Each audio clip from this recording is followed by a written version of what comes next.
Vivimos en una sociedad desarrollada donde hay una amplia variedad de recursos destinados a la educación y, sin embargo, las cifras de fracaso escolar son demasiado elevadas, consideradas elevadas y demasiado por todos los afectados, tanto las familias como los profesores tutores y las autoridades educativas.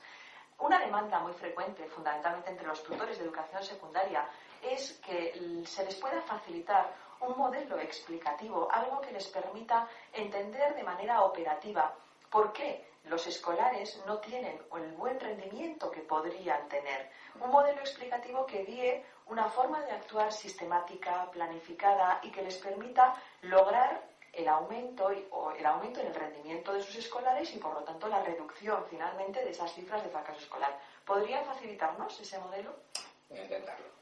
Vamos a ver. Primero, tendríamos que entender o recordar o conocer que durante el siglo pasado, durante el siglo XX, hubo muchísimas investigaciones, sobre todo la segunda mitad, desde los años 50 al final, muchísimas investigaciones sobre esta problemática para ver la forma de asegurar el mayor acceso a la cultura de la población.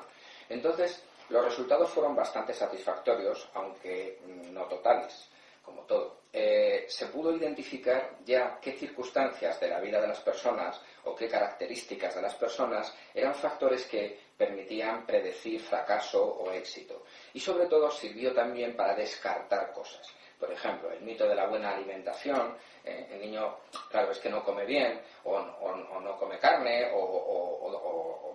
en fin, cosas, o la ropa, es que claro, al niño le afecta las condiciones físicas, la temperatura, y las escuelas hace frío, todas esas cosas se aclararon, de tal manera que, por ejemplo, por empezar, las circunstancias físicas en las que vive un escolar no se aceptan ya como una variable explicativa del fracaso escolar.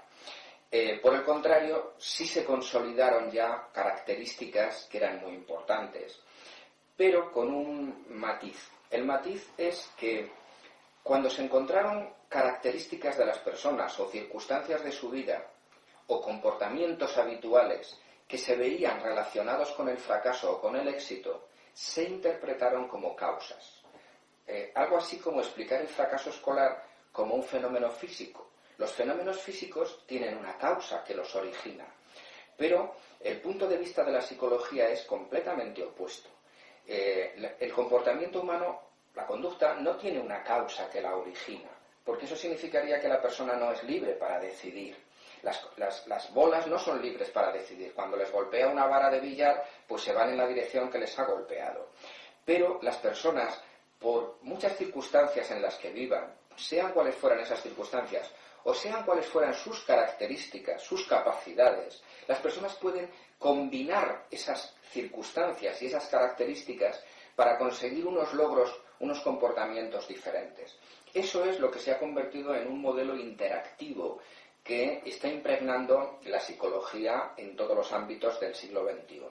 El modelo que nosotros desarrollamos desde hace una docena de años y bajo el que trabajamos es un modelo que se llamaría un modelo integrado, un modelo que empieza por definir claramente el fracaso escolar.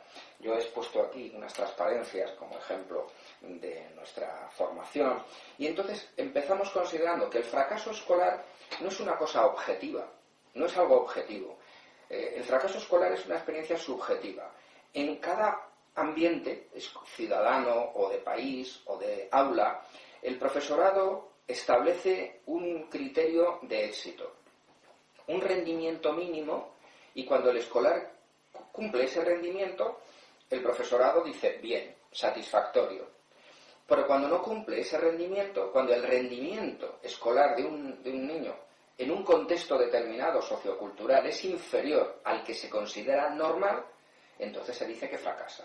De manera que el fracaso, la primera idea que tenemos que asumir es que no es algo objetivo, no es una cosa, está ahí, eso es como ser alto o bajo, depende en qué contexto. En Suecia ser alto es una cosa, en España ser alto es otra. Bien, el fracaso escolar lo definiríamos entonces como rendimiento en las tareas escolares que es menor del que se considera normal, lo que se considera aceptable. Y ahora, el fracaso escolar puede ser específico o generalizado. Es decir, un escolar puede tener un rendimiento inferior a lo normal en casi todas las áreas de desarrollo. Puede ser todas, lo cual es difícil, o en casi todas. Cuando el escolar fracasa en alcanzar los objetivos mínimos del nivel en el que se encuentra, en la mayoría de las áreas se dice que es un fracaso generalizado. Y en cambio, hay muchos escolares que fracasan solamente en ámbitos específicos. Por ejemplo, hay escolares que fracasan en asignaturas de cálculo, digamos, de tipo matemático, pero tienen un gran éxito en lengua o en aspectos de memoria. Entonces, cuando solamente se tiene un rendimiento inferior a lo normal en alguna área, en alguna asignatura, hablamos de fracaso específico. Claro, esto nos permite ya enfocar el tema de una manera distinta, porque cuando alguien fracasa en todo, habría que encontrar unos factores que afectan a todo.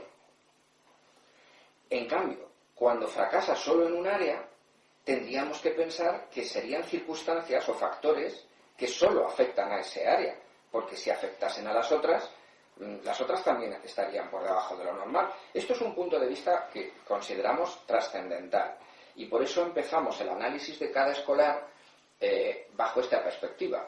¿Es un fracaso generalizado o es un fracaso específico? ¿Qué voy a ir a buscar? ¿Circunstancias o características?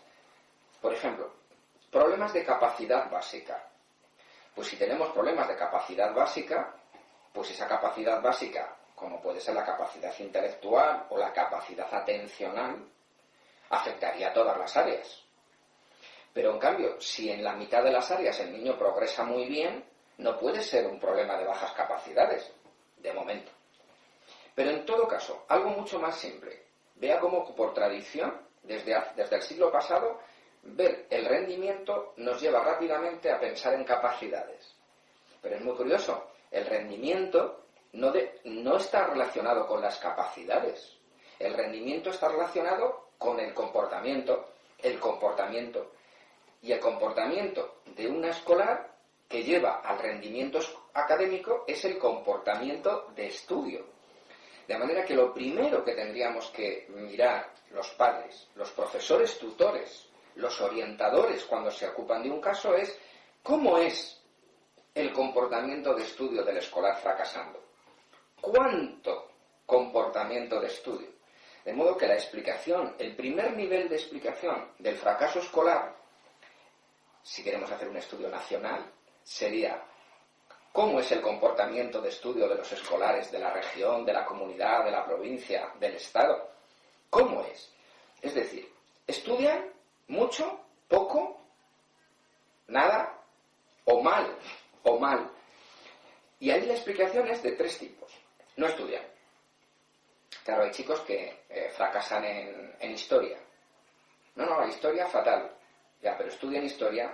Ese es el problema, es que no estudian. Pues entonces, si no estudia historia, la explicación a que fracase en historia es que no tiene comportamiento de estudio.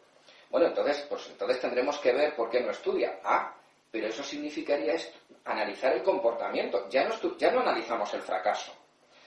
Segundo, estudia pero poco. Estudia muy poco. Perfecto. Pues es lo mismo. El fracaso se explica porque estudia poco. Es un estudio insuficiente. También tendríamos entonces ya que dejar de plantearnos por qué fracasa. Fracasa porque estudia poco. Y ahora hay que pasar a estudiar por qué estudia poco. ¿Y es lo mismo estudiar poco que no estudiar nada? No. Estudiar poco significa que estudia, que sabe estudiar, que puede estudiar. Pero si no estudia nada, a lo mejor es que no sabe o no puede. Luego los planteamientos son distintos. Cuando alguien habla mal una lengua extranjera, por ejemplo inglés o francés o italiano, dice habla poco y mal. Pero es que no habla nada. Bueno, si es que no habla nada es que no sabe nada de ese idioma. Y ahora viene la tercera parte, que es la más compleja desde cierto punto de vista. No, el escolar estudia mucho. Él estudia mucho. De hecho, se pasa muchas horas estudiando, muestra mucho interés, se le ve esforzado, pero no rinde. Entonces lo que tenemos es un comportamiento ineficaz. Es decir, el comportamiento de estudio es siempre el que explica el fracaso, es el que explica el rendimiento.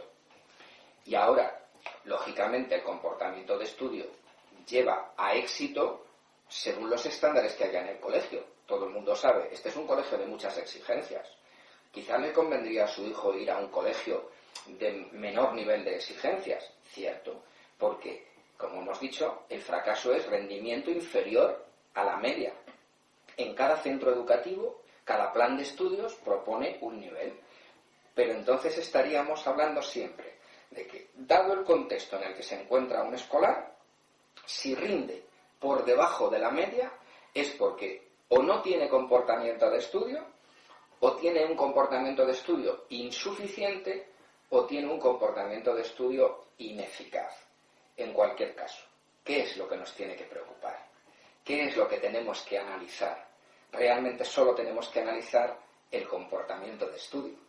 Si el estudiante estudia en cantidad suficiente y de manera eficaz, su rendimiento será bueno.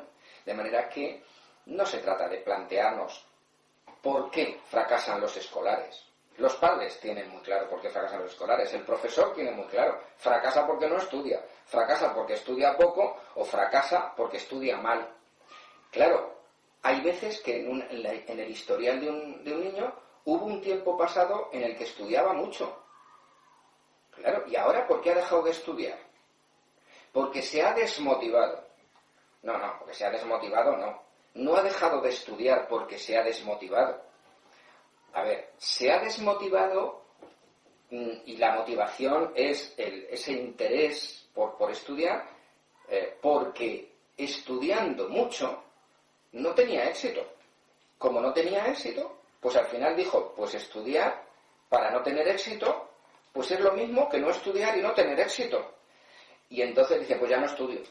Por lo tanto, sí, ya no estudia.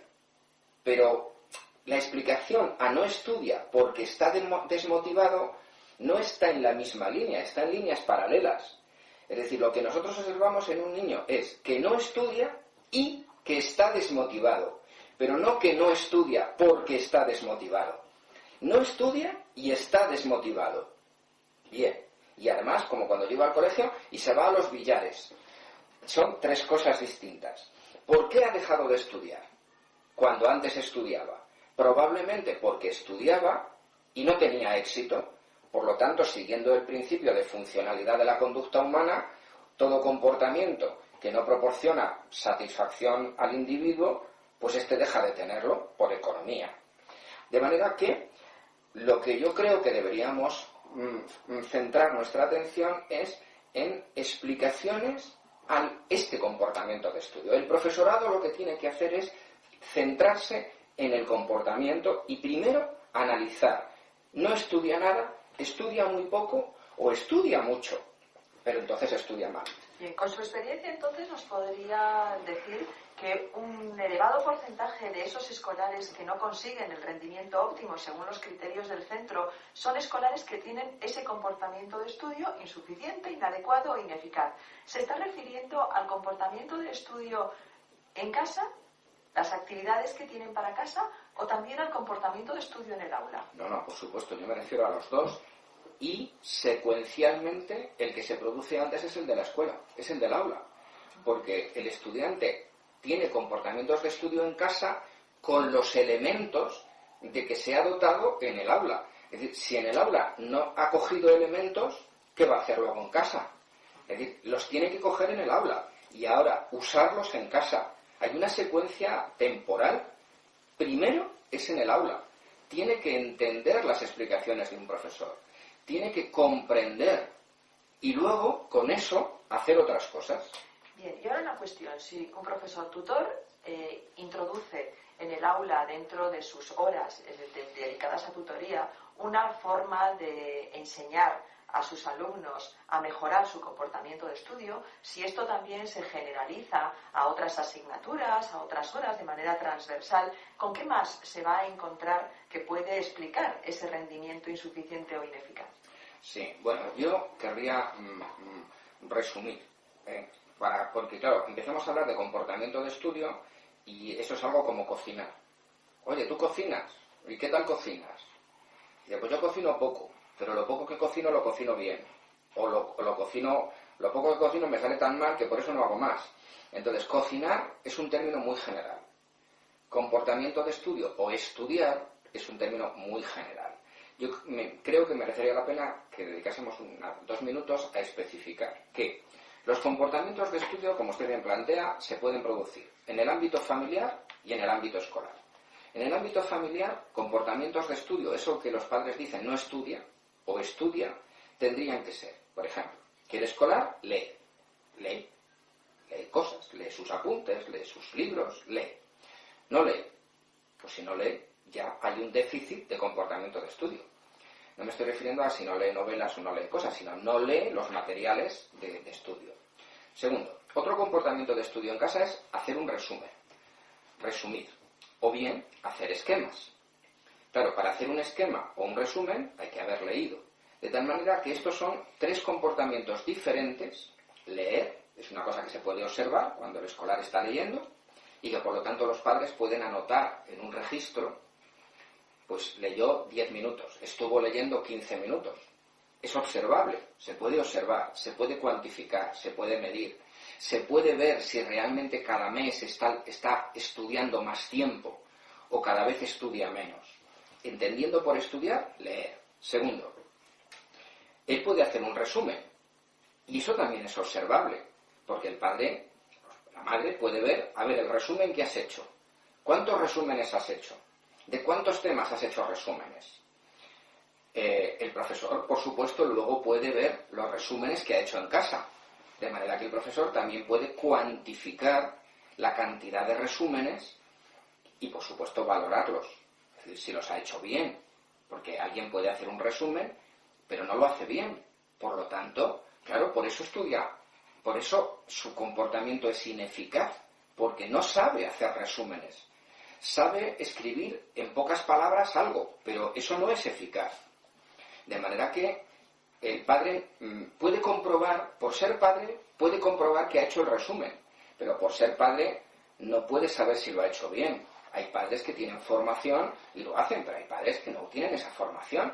Y además, no hay ningún padre que pueda tener formación enciclopédica, por ejemplo, en secundaria. Entonces, es el profesor tutor o el profesor de área el que luego puede supervisar la cantidad y la calidad de los resúmenes para comprobar que el alumno hace pocos, pero los hace bien. Hace pocos, pero los hace mal. O hace muchos y los hace bien o los hace mal. De manera que, constatando su comportamiento y la calidad de ese comportamiento, pues introducir él medidas correctoras. Junto al resumen va algo aparejado, que es el esquema. Hacer esquemas. Un esquema es un ejercicio que junto con el resumen realizado después de la lectura son los comportamientos observables, mensurables, cuantificables que permiten saber si el alumno comprende y asimila, es decir, si entiende, si incorpora a sí mismo el conocimiento. Solo se comprende el teorema de Pitágoras o el teorema de Tales o la ley de la palanca, no cuando se ha leído y mecánicamente se ha leído, sino cuando eres capaz de hacer un resumen, cuando eres capaz de hacer un esquema que pone de manifiesto que comprendiste eso, que ya lo has comprendido, que ya lo has asimilado. Entonces, los procesos cognitivos internos a los que no tenemos acceso, porque no tenemos ninguna máquina misteriosa para observar los procesos cognitivos. En algunos casos, un poco como ciencia ficción, se hacen ahora pruebas neurofisiológicas y se pretende que las ondas que se ven subir y bajar ponen de manifiesto tal pensamiento o tal otro. Bueno, las ondas solo ponen que está pensando, claro, está pensando, pero no si está pensando bien o está pensando mal. No hay ondas que definen una buena forma de pensar y otras ondas para una mala forma de pensar. Por lo tanto, no tenemos forma de medir la comprensión o la asimilación. Y no podemos apuntar, estuvo media hora comprendiendo, estuvo asimilando 10 minutos. No, eso no hay forma de hacerlo. Comprender y asimilar son procesos internos, no observables y por lo tanto no cuantificables. Por eso el profesor dice, es que yo no sé si comprende. El padre dice, yo creo que no asimila. Bueno, mire usted, la forma de saber si ha comprendido y asimilado es pedirle que lea un tema y que haga un resumen y un esquema. Cuando un alumno es capaz de hacer un resumen bien hecho y un buen esquema, es que ha comprendido y ha asimilado. Y si eso no es capaz de hacerlo, no podemos estar seguros de que haya comprendido. No podemos estar seguros de que haya comprendido. Otro de los comportamientos en el ámbito familiar, repasar. Bueno, los estudios sobre la memoria, que son estos a los que yo me refería del siglo pasado, pues pusieron de manifiesto algo importantísimo, que se nos olvida incluso a los que lo sabemos. Memorizar, no sabemos muy bien cómo se hace, pero memorizar es un proceso fisiológico, tiene lugar en el cerebro, sabemos que es complejo, pero no sabemos en qué consiste memorizar. Y aunque vendan pastillas para mejorar la memoria, pues no deja de ser más que vender pastillas.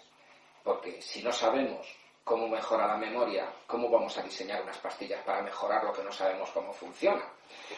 La memoria parece ser que es un fenómeno que requiere, para que se conserve, para guardar, requiere que se repita con frecuencia. Por ejemplo, una de las funciones del sueño parece ser borrar de todo lo que hemos vivido durante el día, todas las experiencias del día, pues hay que borrar las que no sirven, porque no podemos quedarnos con todo lo que hemos vivido cada día. Entonces parece ser que una de las funciones del sueño es eliminar lo que nuestro cerebro cree que no es importante. Claro, el problema está en que como el cerebro sabe qué es importante de lengua, de matemáticas, de geografía, de música, de plástica, de la vida cotidiana, ¿qué es lo importante? Bueno, pues de alguna manera, que claro, no sabemos todavía, la memoria, durante el sueño perdemos, pues el primer día, perdemos pues más de la mitad de lo que hemos aprendido ese día. Entonces, vas a clase, entiendes al profesor, comprendes al profesor, lees un tema, y claro, como lo comprendes, crees que lo aprendes. Esto es lo que se llama un espejismo cognitivo.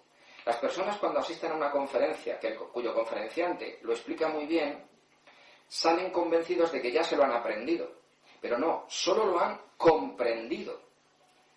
Pero aprender es meterlo dentro, dejarlo dentro de ti.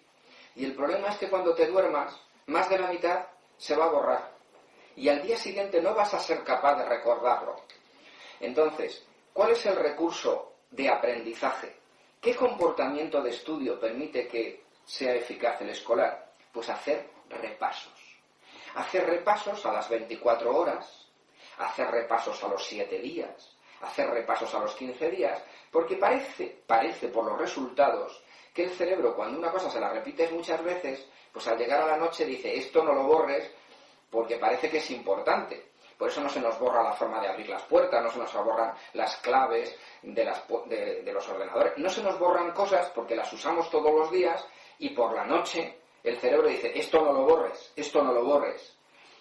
Entonces, tenemos que explicar a los alumnos, los profesores, los padres, sobre todo los profesores tienen que explicar a los alumnos que igual que se produce en el desierto esa fantasía óptica de esos espejismos, se produce en nuestro cerebro un espejismo cuando el profesor explica algo, el alumno lo entiende, dice, lo he entendido perfectamente. Bien, entenderlo, comprenderlo, no significa aprenderlo. Aprenderlo es meterlo dentro.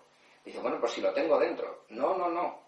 Lo que tienes dentro lo puedes sacar, de tal manera que si tú mañana eres capaz de repetirlo, es que lo tienes dentro. Pero si mañana ya no te acuerdas, es que no lo tienes dentro. Entonces, los repasos son un comportamiento fundamental para evitar ese olvido, para favorecer la grabación en memoria, la memorización.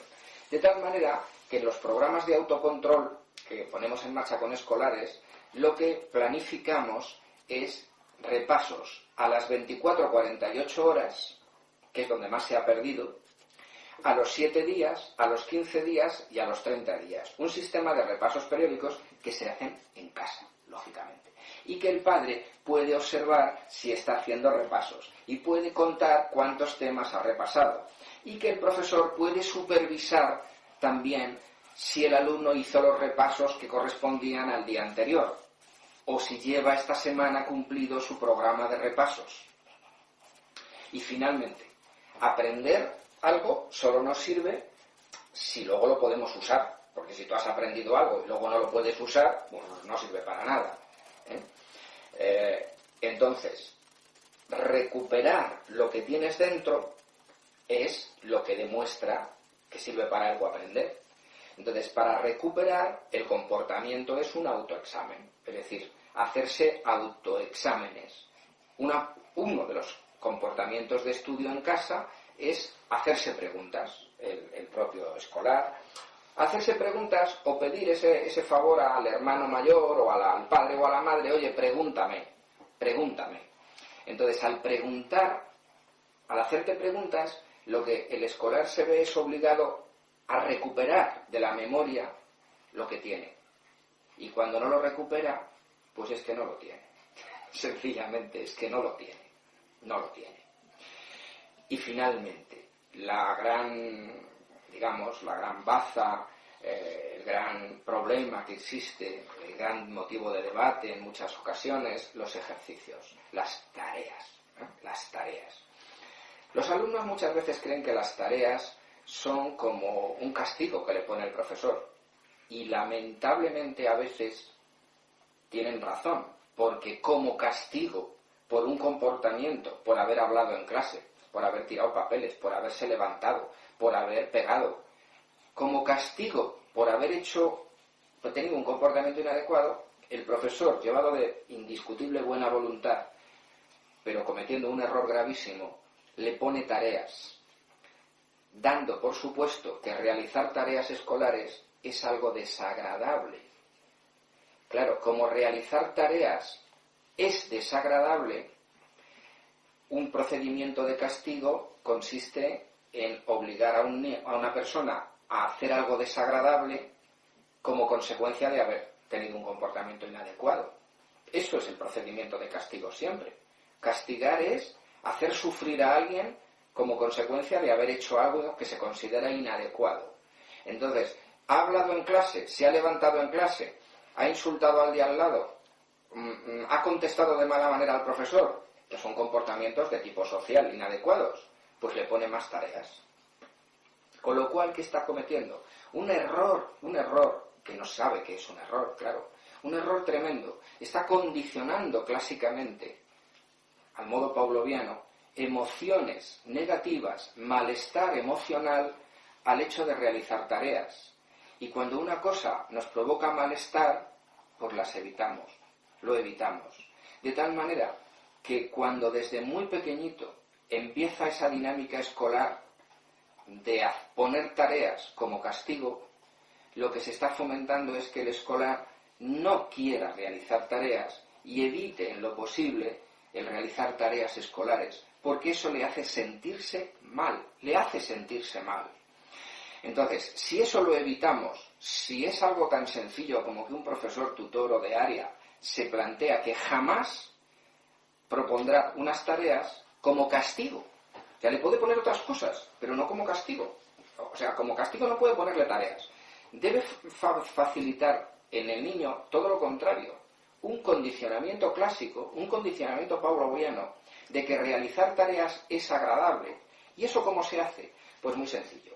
Siempre que traiga las tareas propuestas por el profesor, por traerlas, el profesor ya le felicita, el profesor ya le dice estupendo, ya le dice fenomenal. Y el si todavía usted no sabe si lo has hecho bien o mal. No importa. La felicitación es por haberlas hecho. El elogio es por haberlo hecho. La palmadita en la espalda, la sonrisa es por haber hecho las tareas. Y ahora las habrás hecho como hayas podido. Las has hecho como has sabido. Por supuesto, las ha hecho como ha querido. Pero las ha hecho. Entonces, ¿cómo conseguimos que las haga? Pues conseguimos que las haga si él espera tener una consecuencia agradable por hacerlas.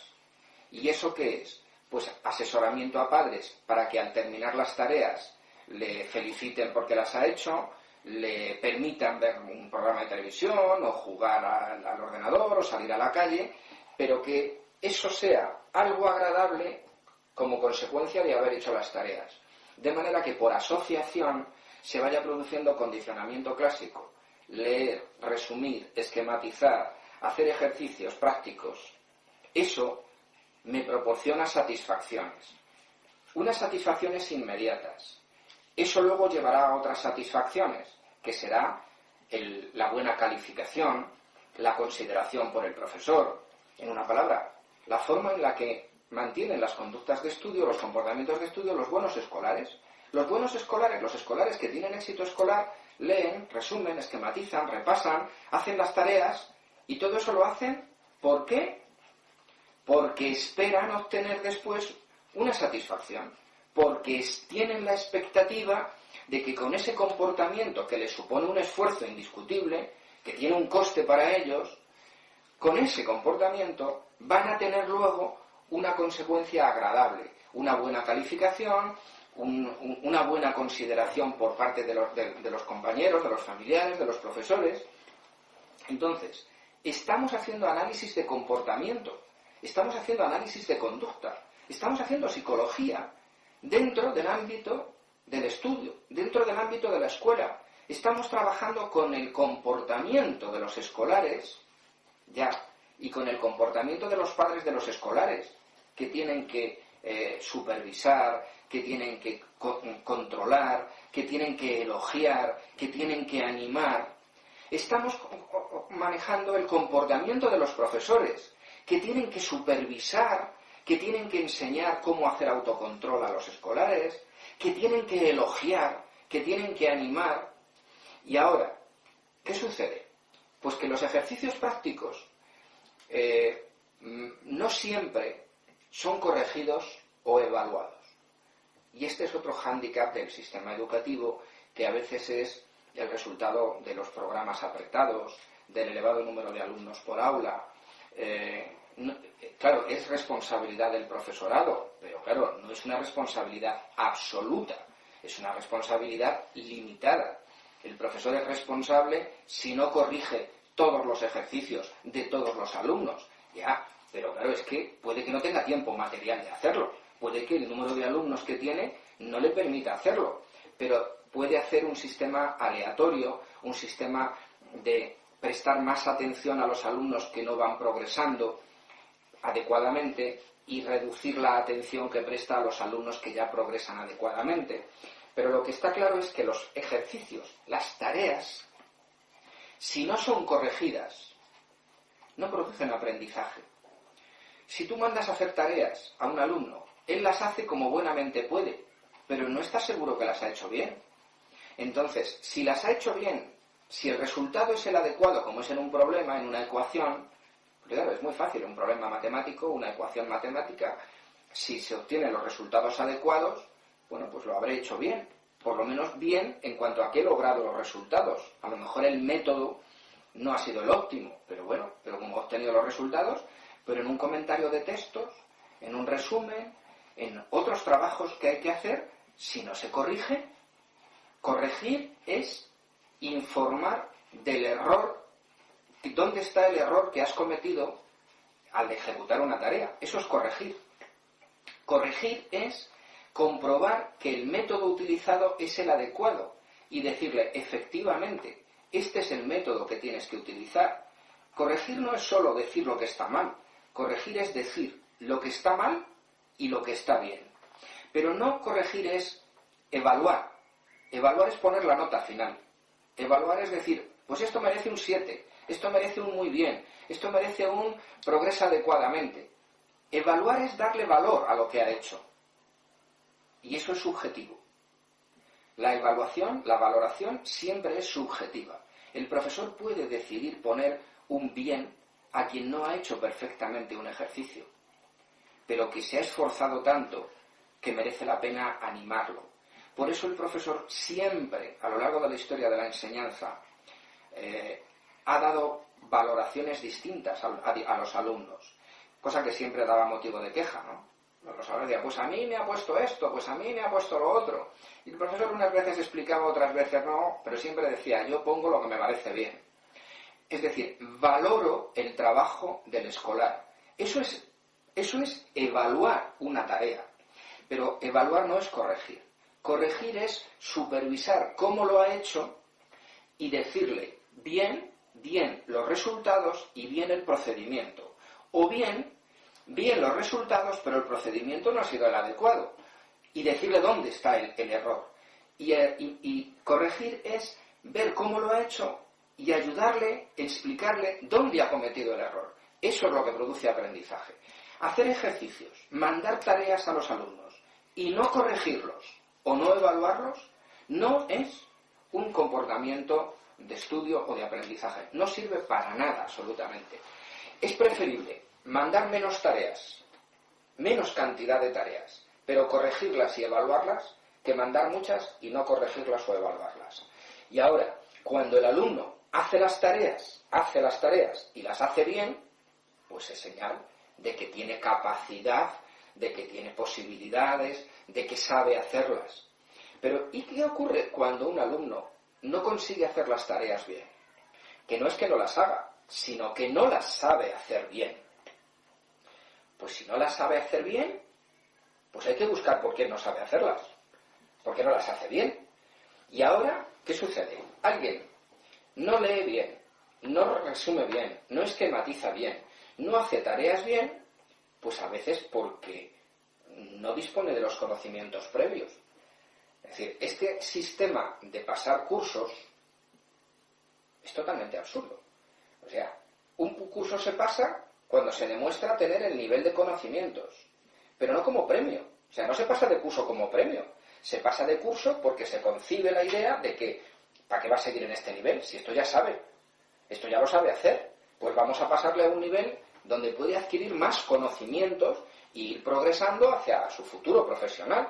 Pero ¿qué ocurre cuando un alumno, a lo largo de un curso académico o de un trimestre, pero sobre todo un curso académico, no logra los niveles curriculares, los niveles de conocimientos?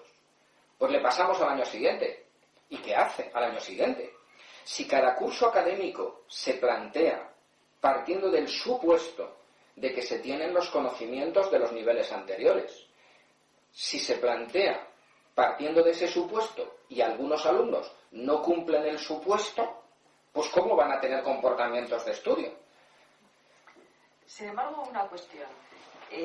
Los alumnos promocionan de un curso a otro. Puede haber ciertos retrasos curriculares, pero quizá lo más frecuente sea, digamos, no un retraso curricular significativo que le va a impedir tener un buen rendimiento, sino que ese retraso curricular lo que va a hacer es dificultarle el permanecer en clase, entendiendo lo que está explicando el profesor, respondiendo a las preguntas que le pide, haciendo las tareas individuales o de grupo que le pide desarrollar en el aula. La pregunta es muy concreta. Si tenemos en cuenta que puede haber leves retrasos curriculares, pero no retrasos curriculares que van a impedir, que hacen imposible el buen rendimiento, una ayuda a los escolares generalizada al aula para mejorar su comportamiento de estudio en el aula, para hacer ese esfuerzo extra que les puede exigir a algunos por esos ligeros retrasos curriculares, a la vez que reforzar, animar cada vez que realizan la tarea, que tienen un comportamiento de estudio adecuado y no en todos los momentos y todos los días, sino de manera,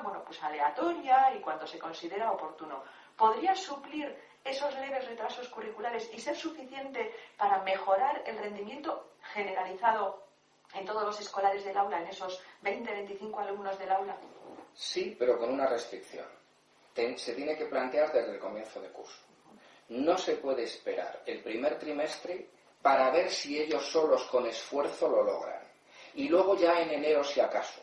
Porque lo que se tiene en enero son alumnos absolutamente desmotivados, sin capacidad ya de reacción. Entonces, eso sí es posible cuando el nivel, claro, el retraso a nivel curricular es moderado, no es grave, es moderado. Entonces, eso se evalúa al empezar el curso. Se evalúa la primera semana de curso y entonces el profesor de área, o el tutor o el de área, ya tiene identificados los escolares con un cierto retraso en niveles curriculares en su área moderados. y diseña, planifica una actividad que puede ser efectivamente dirigida para todos, porque no hay tiempo para dedicar a unos y a otros, sino que como una actividad compensatoria de recuerdo, de refuerzo de lo básico, sobre todo teniendo en cuenta que en nuestro país tenemos 3 meses de vacaciones, y en 3 meses de vacaciones se producen graves pérdidas, sobre todo de los aprendizajes del último trimestre. En el último trimestre se pierde mucho durante el verano. Entonces es bueno que haya actividades de recuerdo, de refuerzo el primer trimestre. Pero si el primer trimestre ya se trabaja con actividades compensatorias, sin ninguna duda, la experiencia demuestra que sí es posible que estos alumnos se incorporen y nos sigan el curso. Bien, además plantea que esto puede ser la llave para prevenir la desmotivación. ¿Afecta esto también al estado emocional del escolar? ¿Estado emocional en cuanto a tranquilidad o ansiedad, malestar? Claro, por supuesto, es indiscutible. El escolar, igual que el profesor, igual que su padre, igual que todo el mundo, responde emocionalmente antes que cognitivamente. Respondemos emocionalmente. El profesor siempre se plantea al principio de curso qué problemas voy a tener. Y se preocupa, ¿cómo me va a ir este año? A los padres les preocupa, ¿cómo nos va a ir este año? ¿Cómo nos va a ir? Y si a los padres y a los profesores les preocupa, ¿cómo no le va a afectar emocionalmente al escolar? ¿Cómo me va a ir este curso? Entonces, sí que es cierto que el escolar, que tiene una historia de éxitos, como tiene una historia de éxitos, afronta el nuevo curso con un nivel de inseguridad de cómo va a ser este año. Yo recuerdo cuando estudiaba siempre te decían, este año sí que es difícil, como que te metían miedo. De hecho, mirábamos en los libros las páginas finales y claro, nos parecía horrible, mirabas el final del libro al principio del curso. Pero tiene, digamos, un apoyo y es su experiencia de éxito. Entonces eso te ayuda a empezar. Pero ¿qué ocurre con el escolar que tiene una experiencia pasada de dificultades, de problemas el curso anterior? Pues que ahora está más asustado todavía. Al empezar el nuevo curso se encuentra mucho más inseguro, se encuentra con más dificultad. Y esa inseguridad, que es un término que todo el mundo maneja, pero que se refiere fisiológicamente a la ansiedad, es decir, los estados de ansiedad son el otro elemento que tenemos que considerar. Cuando un alumno está en clase, atendiendo a un profesor, aprende, comprende si tiene 2 condiciones. Una, si tiene los niveles de conocimientos previos. Porque si no tienes los niveles de conocimientos previos, no vas. A nadie se le ocurre, porque tenga mucha prisa en hacer una carrera, intentar hacer las asignaturas de segundo antes que las de primero. Porque si entra en una clase de matemáticas de segundo, o de física de segundo, o de latín de segundo, no entiende nada. Porque le falta lo de primero. Entonces, un alumno, para entender las explicaciones de un profesor, necesita los niveles, los conocimientos curriculares previos. Pero no es suficiente, porque si tiene los niveles de conocimientos previos, pero está muy nervioso, muy ansioso, los niveles de ansiedad afectan gravemente a los procesos cognitivos de comprensión y de asimilación. De tal manera que tan malo es no tener ninguna activación, estar, como se dice, ahí, desinteresado, amuermado, aburrido, bajo nivel de activación, es lo que llamamos, bajo nivel de activación, como tener un exceso de nivel de activación. Cuando un escolar, y esto se va dando con mucha más frecuencia en niñas, todos los estudios que se han hecho en los últimos 20 años ponen de manifiesto que a partir de los 12 años las niñas cada año tienen un nivel de ansiedad mayor, un nivel promedio, hasta los 18, mientras que los chicos pues lo mantienen igual, no varían. Pero las niñas hay, por unas circunstancias que desconocemos y son sociales y son personales, pero 3 estudios que nosotros conocemos diferentes, hechos de diferente modo por la Facultad de Psicología de la Universidad Complutense, por nuestro propio grupo, y otros coincidentes en el Reino Unido, ponen de manifiesto que las niñas van teniendo niveles de ansiedad mayores que los niños y progresivamente mayores a lo largo de la educación secundaria. Entonces, cuando un escolar tiene niveles de ansiedad, estar nervioso, lo que se llama nervioso, estar ansioso, por las razones que sean, factores personales, factores sociales, familiares, o miedo al fracaso escolar, o temor a los compañeros, cuando un escolar está en clase con niveles de ansiedad, el rendimiento, cuando atiende, que ese es el comportamiento de estudio en clase, cuando realiza tareas en clase, cuando realiza evaluaciones en clase. Muchos padres se sorprenden y profesores, pero sobre todo el padre dice, vamos a ver, a mí me ha dado la lección en casa y luego no ha sido capaz de hacerla en el colegio. No puede ser, si sabe. Hombre, se le ha podido olvidar de casa al colegio, pero entonces no la podrá volver a decir en casa al llegar. Pero a mí me ha dado la lección en casa perfectamente. Ha ido al colegio y lo ha hecho mal. Y luego ha vuelto y me lo ha dicho bien. Pues si lo ha hecho bien, ¿qué explica que haya contestado mal a una evaluación en clase? No hay más que una explicación. El nivel de activación del escolar era muy alto. La ansiedad afectó a los procesos de recuperación. Entonces, igual que afecta a la comprensión, afecta a la recuperación.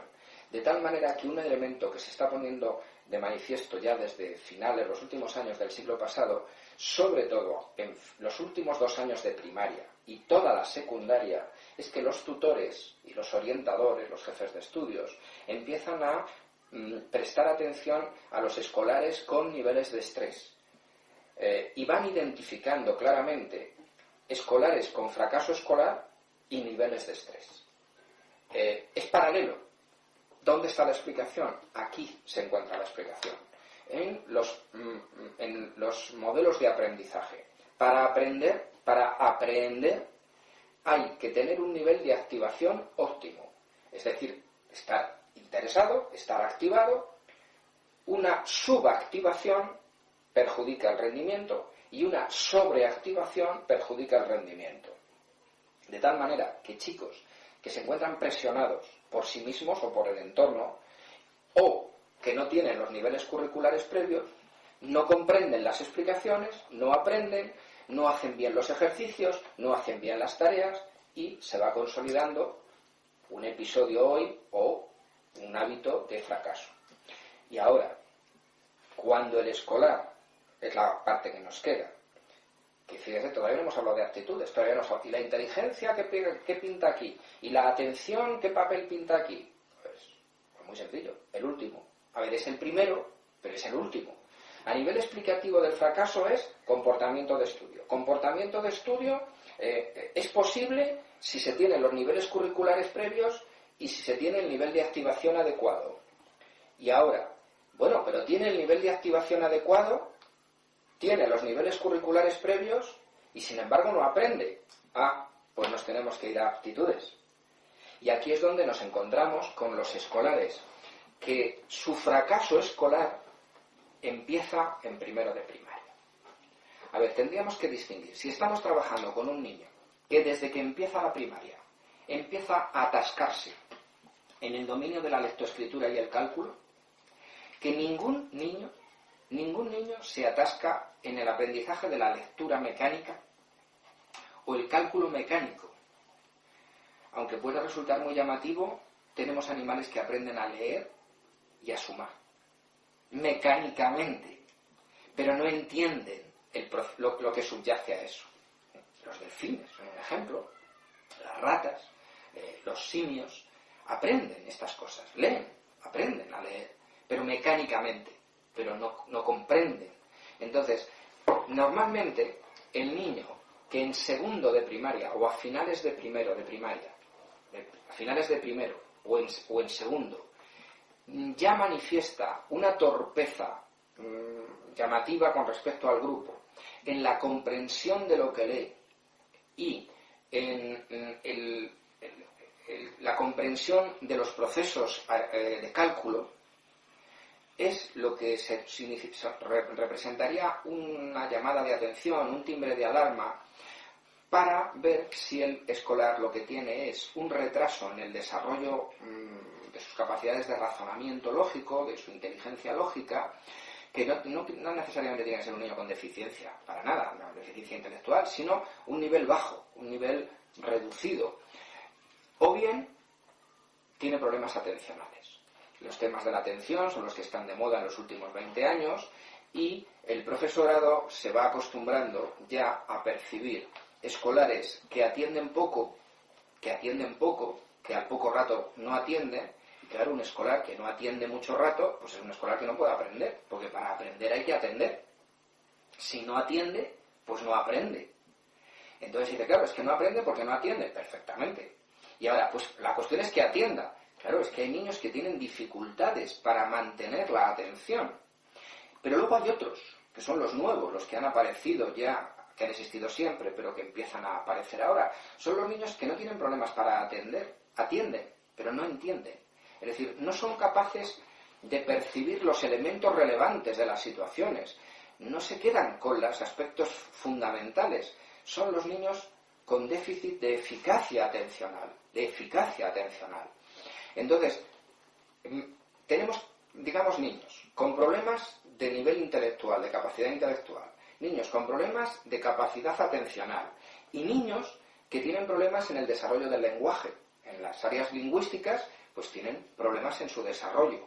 Entonces, estos tres clases de niños son los que podríamos definir como niños con déficit de aptitudes básicas para el aprendizaje, y que empieza ese déficit de aptitudes es el factor que, al no ser tenido en cuenta, porque a veces el profesor ni los padres saben que ese niño tiene esos déficits, le enseñan con el mismo método y con el mismo ritmo que si fueran niños sin esos déficits, y entonces el niño se atasca.